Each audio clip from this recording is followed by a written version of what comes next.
And I've just been to a meeting, and it was good. What sort of meeting? Well, a meeting of the Fellowship of AA, Alcoholics Anonymous. I never speak for AA, Alcoholics Anonymous, never can, never will. It's full of unique, authentic people who speak for themselves where they will. But I do share about AA and the steps and traditions which keep it going, and keep us going as individuals, simply because it's sometimes possible that people cannot get to a meeting, and it's most important, I find, for my recovery. What I see is what I get in meetings. I see the reality of fellowship in action. So in some ways these videos may be redundant or simply a backup when there is no meeting available, and it can be very difficult sometimes to get to a meeting for a variety of reasons, either because we're immobilized physically, which happens to me sometimes, or we are immobilized emotionally, or we might have been out for a slip or a relapse and are thinking about what can I do to get back to a meeting, and maybe just keeping in touch. This is what these videos are about, and I was asked to do them. So, that out of the way, what is AA?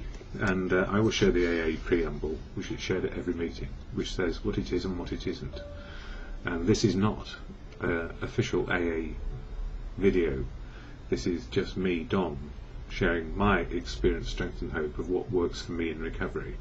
And of course, if I didn't mention AA or talk about it, what would be the point? I'd be pretending that I've done it all myself.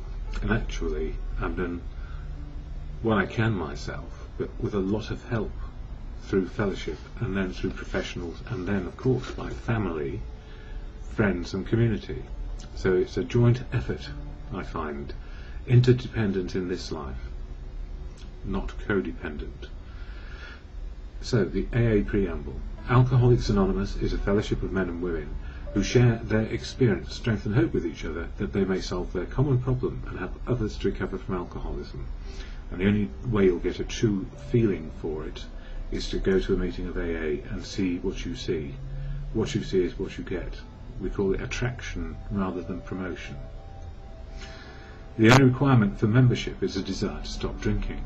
There are no dues or fees for AA membership. We are self-supporting through our own contributions. AA is not allied with any sect, denomination, politics, organisation or institution, nor any internet website.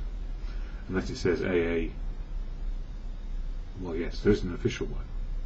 It does not wish to engage in any controversy, neither endorses nor opposes any causes.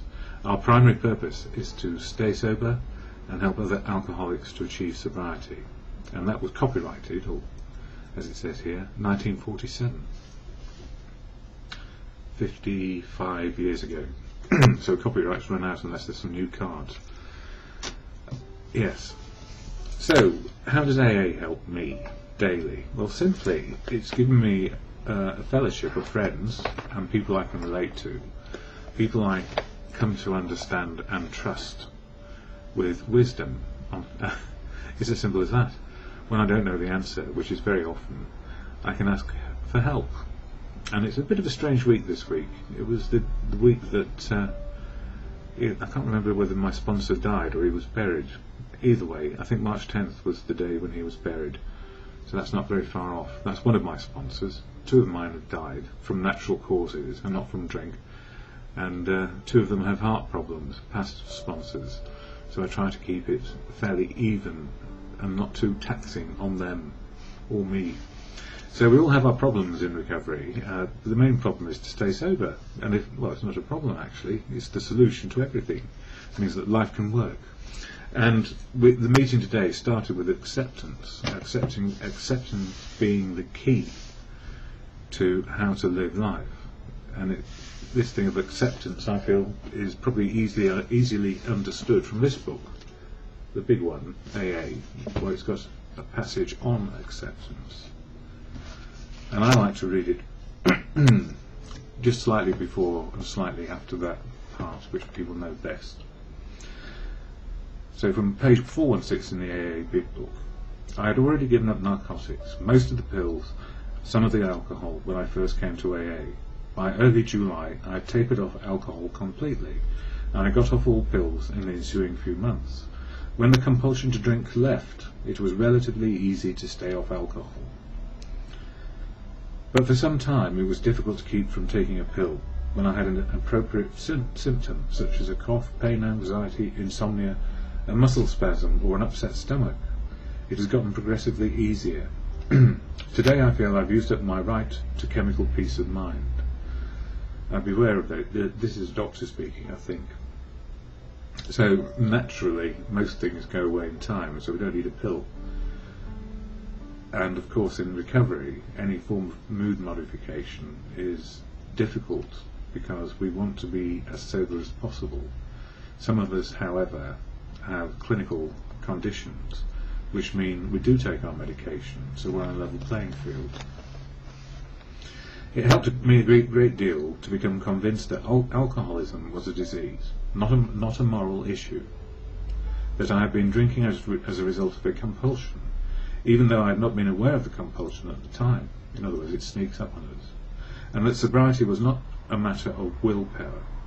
And what I know about willpower is that it will fail eventually. Self-will will fail. And it becomes self-obsession, determined beyond reasonable action, which is drinking. The people of AA had something that looked much better than what I had, but I was afraid to let go of what I had in order to try something new. There was a certain sense of security in the familiar, so if we can self-will ourselves into a particular form of outlook, we do it. And sometimes that's very bad for us, or it can be very good if it's a balanced outlook. At last, acceptance proved to be the key to my drinking problem. After I'd been around AA for 7 months, tapering off alcohol and pills, not finding the program working very well, I was finally able to say, "Okay, God, it is true that I, of all people, strange as it may seem, and even though I didn't give my permission, really am an alcoholic of sorts. And it was all right with me. Now, what am I going to do about it?" When I stopped living in the problem and began living in the answer, the problem went away. From that moment on, I have not had a single compulsion to drink. And acceptance is the answer to all my problems today. When I am disturbed, it is because I find some person, place, thing or situation, some fact of my life unacceptable to me, and I can find no serenity until I accept that person, place, thing or situation as being exactly the way it is supposed to be at this moment. Nothing, absolutely nothing, happens in God's world by mistake. Until I could accept my alcoholism, I could not stay sober. Unless I accept my life completely on life's terms, I cannot be happy. I need to concentrate not so much on what needs to be changed in the world, as what needs to be changed in me and my attitudes. Shakespeare said, "All the world's a stage, and all the men and women merely players." He forgot to mention that I was chief critic.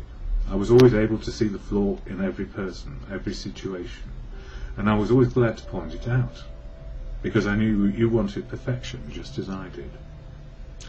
AA and acceptance have taught me that there is a bit of good in the worst of us, and a bit of bad in the best of us, that we are all children of God, and we each have a right to be here.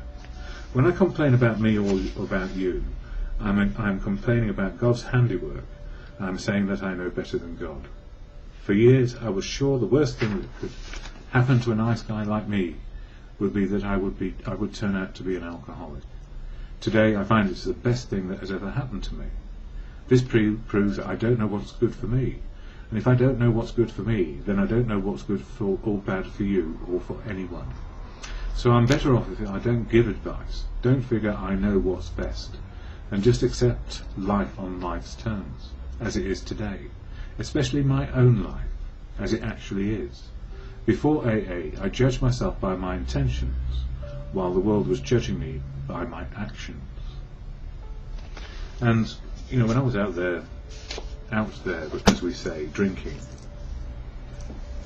and for a long time I was able to pinpoint everything that could be right or wrong about a particular situation, which made me very good at doing certain things in business life. It didn't do anything for me, and all I did was work myself into a single-minded career person with no other facets, if you like.